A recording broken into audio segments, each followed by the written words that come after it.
Series में एक बार फिर आपका स्वागत। Welcome to English for you video series. और आज की जो हमारी क्लास है उसमें हम पास्ट कंटिन्यूअस टेंस, इसके पिछले वीडियो में भी हमने पास्ट कंटिन्यूअस टेंस की चर्चा की थी और हमने उसमें सेंटेंस बनाना सीखा था। पास्ट कंटिन्यूअस टेंस का मतलब क्या होता है ये सीखा था और ये भी सीखा था कि उसमें हम नेगेटिव्स और क्वेश्चंस कैसे बना सकते हैं।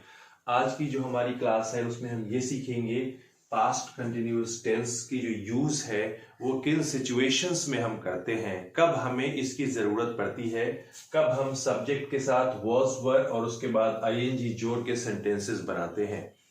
तो जैसा कि आप जानते हैं हमारे क्लास की शुरुआत एक सुविचार से होती है। आज का हमारा सुविचार है great things never come from comfort Jones. Comfort Jones का मतलब है उस हद तक जाकर काम करना, उस हद तक अवसरों की तलाश करना जहां तक हमें कोई परेशानी महसूस ना हो, बिल्कुल सुरक्षित क्षेत्र में हम अपने आप को पाते हों। लेकिन जब तक कि हम अननोन की तलाश नहीं करेंगे या फिर किसी चीज में बहुत गहरे नहीं जाएंगे या उन क्षेत्रों में नहीं उतरेंगे जिसमें खतरे तो हो सकते हैं लेकिन हमें खतरे उठाने होंगे, कैलकुलेटेड रिस्क लेने होंगे। तो जब तक हम कंफर्ट जोन में रहते हैं, जहां तक हमें कोई दिक्कत नहीं होती, अपने आप को सुरक्षित पाते हैं, तब तक बड़ी चीजों की तलाश या बड़ी चीजों की प्राप्ति नहीं हो सकती। क्योंकि कंफर्ट जोन में तो हम हमेशा ही रहे होते हैं, उस हद तक हमने हमेशा ही संभावनाओं की तलाश की होती है और हमें वही मिला होता है जो हमारे पास होता है। अगर और हमें बड़ा पाना है और शक्तिशाली पाना है और सुखद पाना है तो हमें थोड़ा कैलकुलेटेड रिस्क लेना चाहिए और संभावनाओं की तलाश कंफर्ट जोन्स के बाहर जाके करनी चाहिए। That's what it says, great things never come from comfort Jones. जो भी लोग बड़े हुए हैं, सफल हुए हैं, सभी ने खतरे उठाए हैं और उनका मन जिस हद तक सुरक्षित महसूस करता था वहां से बहुत आगे जाकर के उन्होंने संभावनाओं की, अवसरों की तलाश की है, उन पर काम किया है और सफल हुए हैं। तो दोस्तों आज की क्लास में आइए हम ये सीखते हैं कि पास्ट कंटिन्यूअस टेंस का यूज हम कब करते हैं।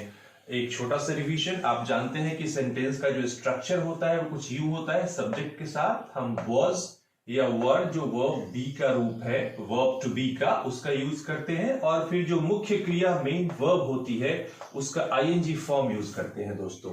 तो अब चलिए देखते हैं कि किन सिचुएशंस में हम कुछ एग्जांपल्स आपके सामने लिखेंगे जो आपको समझाने के लिए बेहतर होंगी कि हम कब कब किन सिचुएशंस में पास्ट कंटिन्यूअस का यूज कर रहे हैं। आप जैसा कि जानते हैं ये कंटिन्यूअस टेंस है। पास्ट में at a certain point in time, अतीत में किसी निश्चित समय बिंदु पे कोई घटना घट रही थी, ये पास्ट कंटिन्यूअस बताता है। मैं कुछ एग्जांपल्स पुट करता हूं। He was reading a book when his friend dialed him. Second example जो है, the boys were talking when I entered the class. Entered the class. आप इन दोनों एग्जाम्पल्स को गौर से देखें तो आप पाएंगे कि पहले एग्जाम्पल में he was reading a book when his friend dialed him, इसमें पास्ट कंटिन्यूअस एक्टिविटी कौन सी है? he was reading a book। और यह किस पॉइंट इन टाइम पे हुआ? जब उसके फ्रेंड ने उसको डायल किया, उस समय बिंदु पे ये घटना हो रही थी, उस समय ये चल रही थी। He was reading, it means he was in the middle of the action of reading। वो पढ़ने की गतिविधि के बीच में था, वह ये कर रहा था। Likewise, the boys were talking, लड़के बात कर रहे थे। This is a past progressive और past continuous action। ये past continuous action है। किस पॉइंट इन टाइम पे ये हो रहा था? When I entered the class, उस मोमेंट, उस पर्टिकुलर पॉइंट इन टाइम जब मैंने क्लास में एंटर किया, जब मैंने क्लास में प्रवेश किया, तो उस समय क्या चल रहा था? What was continuing in past? The boys were talking, लड़के बात कर रहे थे। तो ये दो एग्जाम्पल्स देख के आप ये चीज समझ सकते हैं। पहली, something was in progress, something was in progress, कुछ चल रहा था, अभी नहीं, अतीत में। Okay, it is not in progress at present, अभी ये नहीं चल रहा, अभी ये नहीं हो रहा। जब भी हम कहते हैं he was reading a book when his friend dialed him, तो इसका मतलब ये नहीं होता कि अभी भी वो पढ़ ही रहा है, ये एक्टिविटी खत्म हो गई। At what point we don't know, हमें ये नहीं पता कब खत्म हुई पास्ट में, लेकिन जब जिस क्षण की ये घटना हम बता रहे हैं, जब दोस्त ने डायल किया तो उस समय दैट वाज गोइंग ऑन, ये चल रही थी। तो सबसे पहली चीज जो ये सेंटेंसेस हम बनाते हैं, ये दिखाने के लिए बनाते हैं कि कोई चीज, कोई काम हो रहा था और अब ये नहीं हो रहा, प्रेजेंट में नहीं हो रहा। इन एग्जाम्पल्स को देख के जो दूसरी चीज समझ में आती है, that we also call interruptive action, इसको बोलते हैं इंटरप्टिव एक्शन। ओके, इसका मतलब क्या होता है? इसका मतलब होता है कि when something was in progress, some other past action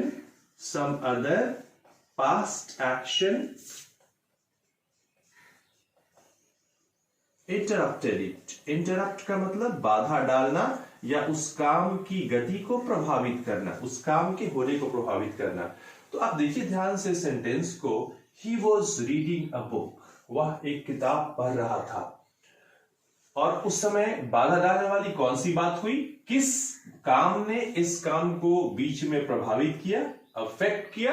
तो that was his friend dialled him. ये एक शॉर्ट पास्ट एक्शन है, ये एक शॉर्ट पास्ट एक्शन है। His friend dialled him, that happened for a short time and got over, ये थोड़े समय के लिए हुआ और कंप्लीट हो गया। तो इस काम ने निश्चित रूप से उसके बुक रीडिंग की एक्शन को प्रभावित किया।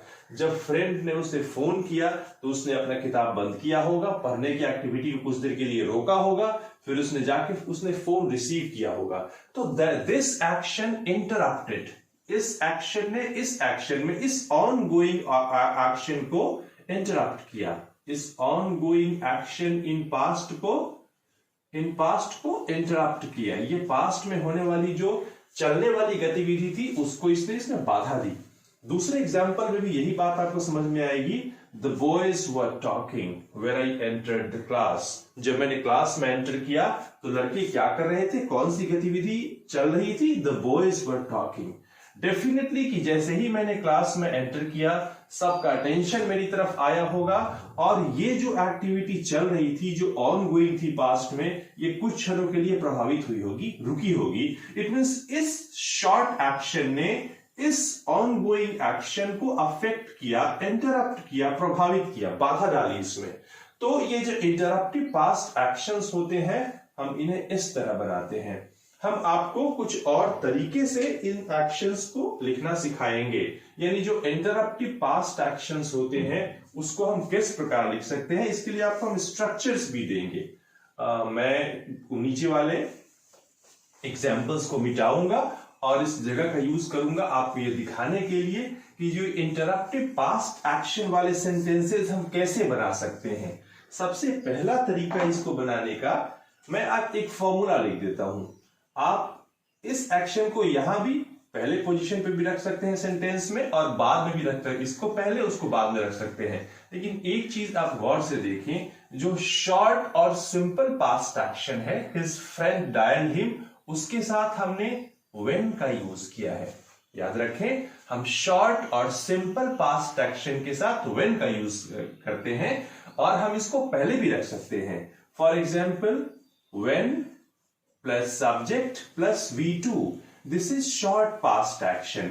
और उसके बाद फिर हम ऑन गोइंग पास्ट एक्शन को रखते हैं। आप जानते हैं उसका स्ट्रक्चर क्या होता है, सब्जेक्ट के साथ was या फिर वर्ब का यूज करेंगे और वर्ब को ing फॉर्म में रखते हैं। अब इसी सेंटेंस को हम इस प्रकार भी लिख सकते हैं, when his friend dialed him, this is short past action, comma, he was reading a book. He was reading a book. He was reading a book. आप इसी बात को कुछ यूं भी कह सकते हैं, आप यहां पे when नहीं भी लगा सकते हैं, लेकिन तब आपको इस ongoing एक्शन में while लगाना पड़ेगा। हम ऐसे भी सेंटेंस को बना सकते हैं, पहले हम while का यूज करेंगे, while मतलब जिस दौरान, जिस समय, तो while यूज करेंगे, उसके बाद हम ongoing एक्शन को रखेंगे was या were, और उसके बाद हम ing फॉर्म का यूज करते हैं, और उसके बाद फिर हम शॉर्ट पास्ट एक्शन को रखते हैं, शॉर्ट पास्ट एक्शन को रखते हैं। ध्यान से देखिए, शॉर्ट पास्ट एक्शन का जो स्ट्रक्चर है वो सब्जेक्ट और वर्ब टू का स्ट्रक्चर है। It means second form of the verb is used. अब इसी सेंटेंस को हम इस स्ट्रक्चर पे सजाते हैं। अब हम ऑनगोइंग एक्शन के साथ while यूज कर सकते हैं। हम लिख सकते हैं while he was reading a book,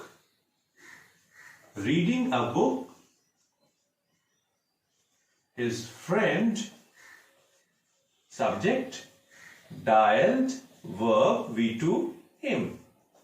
ये सेंटेंस देखिए, दोनों के अर्थ एक ही होंगे। अगर हम कहते हैं कि he was reading a book when his friend dialed him, या when his friend dialed him he was reading a book, जब उसके दोस्त ने फोन किया वो किताब पढ़ रहा था, या while he was reading a book his friend dialed him, जिस दौरान वो पढ़ रहा था उसके दोस्त ने फोन किया, दोनों का मतलब एक ही होगा।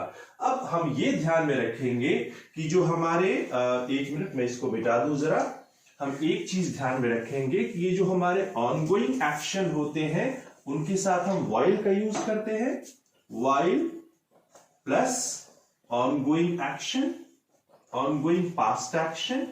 अगर मैं ongoing past एक्शन की बात करूं तो मेरा मतलब है सब्जेक्ट प्लस was या were प्लस ing, वर्ब का ing फॉर्म, ओके। और जब हम when का यूज करेंगे तो when किसके साथ यूज करेंगे? Short past action, short past action. Short past action का जो स्ट्रक्चर होता है वो सब्जेक्ट और V2 होता है। अब अगर हम क्रम की बात करें तो ये while वाला ऑनगोइंग एक्शन हम बाद में भी रख सकते हैं, उसके पहले शॉर्ट एक्शन को रख सकते हैं, या शॉर्ट एक्शन को पहले रख सकते हैं, while वाले को बाद में रख सकते हैं। वैसे ही हम when plus short past action को सेंटेंस में फर्स्ट में भी रख सकते हैं और बाद में भी रख सकते हैं।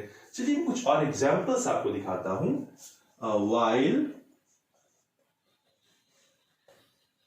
Sulekha was doing homework,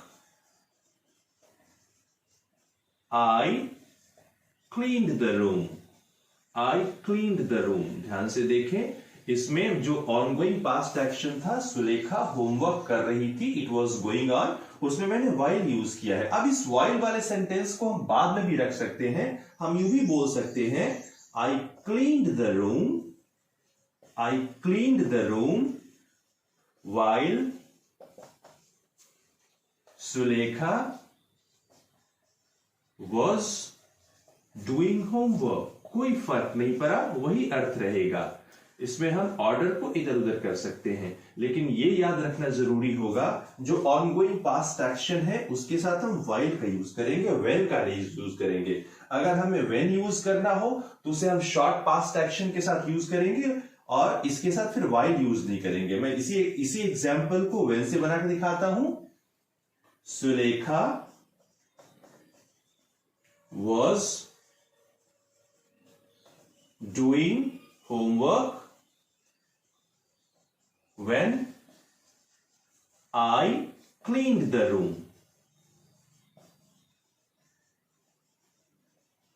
okay, that was short past action. इसको हम यूं भी लिख सकते हैं, when वाले क्लॉज को इधर भी ला सकते हैं, when I cleaned the room, when I cleaned the room,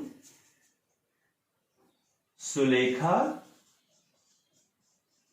was doing Sulekha was doing homework। तो आप इन एग्जाम्पल्स को गौर से देखें, आपको पता चलेगा कि इन सब के अर्थ एक ही निकलते हैं।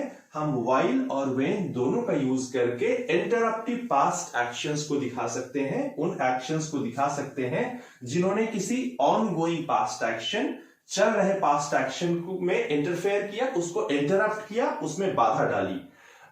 इसको हम दोनों व्हाइल और व्हेन से दिखा सकते हैं। व्हाइल वाले क्लॉज को हम शुरू में रख सकते हैं, बाद में भी रख सकते हैं। देखिए इसमें हमने व्हाइल वाले क्लॉज को बाद में रखा, फिर व्हेन वाले क्लॉज को भी हम बाद में रख सकते हैं, पहले भी रख सकते हैं, उससे हमारे अर्थ पे कोई असर नहीं होता। तो ये तरीका है इंटरप्टिव पास्ट एक्शन से संबंधित सेंटेंसेस बनाने का। ये जो स्ट्रक्चर्स मैंने लिखे हैं ये बहुत आसान है, तो इसमें थोड़ी महारत हासिल करने के लिए आप अपने पेन पेपर का यूज करें और इन स्ट्रक्चर्स पे, इन फॉर्म्स पे बहुत सारे सेंटेंसेस बनाने की प्रैक्टिस करें। तीसरी चीज जो हम पास्ट कंटिन्यूअस टेंस में दिखाते हैं, जो तीसरा सिचुएशन आप कह लें जिसमें हम पास्ट कंटिन्यूअस का यूज करेंगे, वो ये होता है कि एक ही समय में दो एक्शंस चल रही थी, दो गतिविधियां चल रही थी या जारी थी, उसको हम कैसे दिखाएंगे।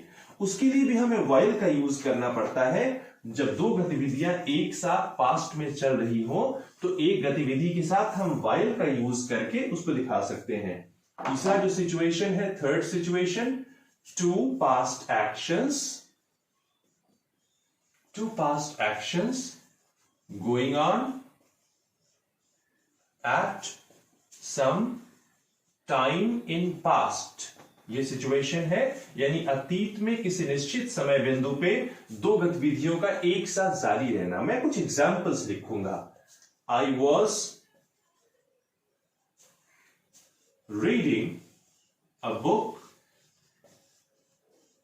while my brother was preparing breakfast.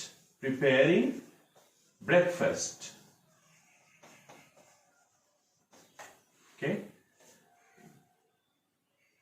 At 9:30 in the morning.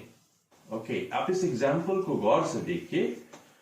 I was reading a book while my brother was preparing breakfast at 9:30 in the morning. मैं एक पास्ट टाइम की बात कर रहा हूं। पास्ट में एक निश्चित समय पे, अतीत में निश्चित समय पे दो गतिविधियां चल रही थी। The first action was I was reading a book. मैं एक किताब पढ़ रहा था। और दूसरा एक्शन है My brother was preparing breakfast. मेरा भाई नाश्ता तैयार कर रहा था। यहां पे while का मतलब हम जिस दौरान नहीं लेंगे, यहां while का मतलब हो जाएगा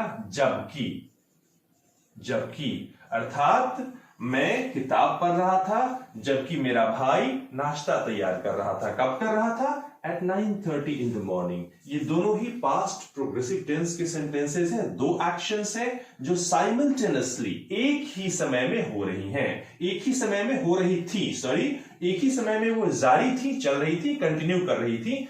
इन दोनों को एक साथ दिखाने के लिए एक एक्टिविटी के साथ हम while जोड़ेंगे। हम while वाले एक्शन को पहले भी रख सकते हैं, अर्थ में कोई फर्क नहीं आएगा। फॉर एग्जाम्पल हम ये कह सकते हैं while my brother was preparing breakfast,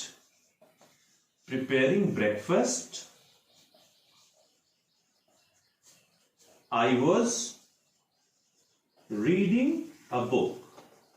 मतलब जब, अब यहां पे while का मतलब जिस दौरान भी हो सकता है।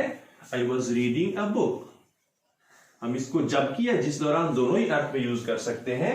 जिस दौरान मेरा भाई नाश्ता या सुबह का नाश्ता तैयार कर रहा था, I was reading a book. उस दौरान मैं क्या कर रहा था? मैं एक किताब पढ़ रहा था। दो past actions happening at the same time, continuing, okay, at some definite point in time in past. Past में एक निश्चित समय बिंदु पर दो या हो सकता है और भी ज्यादा गतिविधियों का एक साथ चलना, तो उसमें हम while का यूज करके दिखाते हैं। आप इस एग्जाम्पल से समझ गए होंगे, स्ट्रक्चर से समझ गए होंगे, बहुत आसान है।